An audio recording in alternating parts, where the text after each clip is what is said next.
sagesse approuvée par Dieu. Recevez tous mon salut cordial au nom de Jésus-Christ. C'est un honneur pour moi de partager la parole de Dieu avec vous. Je vous invite à ouvrir vos Bibles dans l'épître de l'apôtre Jacques, chapitre 1, versets 2 à 5.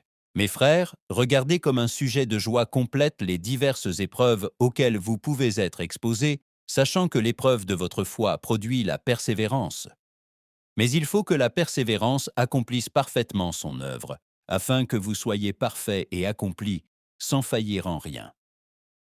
Si quelqu'un d'entre vous manque de sagesse, qu'il la demande à Dieu, qui donne à tous simplement et sans reproche, et elle lui sera donnée.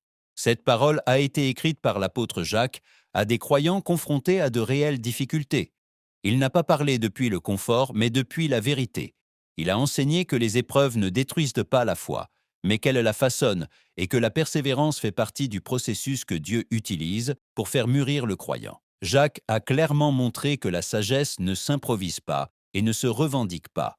La sagesse se demande à Dieu, et Dieu la donne généreusement à ceux qui le cherchent avec un cœur sincère. Plus loin, le même apôtre Jacques approfondit et déclare au chapitre 3, versets 13 à 18. « Lequel d'entre vous est sage et intelligent? Qu'il montre par une bonne conduite ses œuvres avec la douceur de la sagesse. Mais si vous avez dans votre cœur une jalousie amère et un esprit de rivalité, ne vous glorifiez pas et ne mentez pas contre la vérité. Cette sagesse n'est pas celle qui vient d'en haut, mais elle est terrestre, charnelle, diabolique. Car là où il y a jalousie et rivalité, il y a du désordre et toutes sortes de mauvaises œuvres. La sagesse d'en haut est premièrement pure, ensuite pacifique, modérée, conciliante, pleine de miséricorde et de bons fruits, exempte de duplicité et d'hypocrisie. Le fruit de la justice est semé dans la paix par ceux qui recherchent la paix. Nous apprenons ici que la vraie sagesse se reconnaît par la conduite et par le fruit qu'elle produit. La sagesse qui vient de Dieu engendre la douceur, la paix et la justice. Celle qui ne vient pas de Dieu produit le désordre et la discorde. Il ne s'agit pas de ce que l'on sait, mais de la manière dont on vit.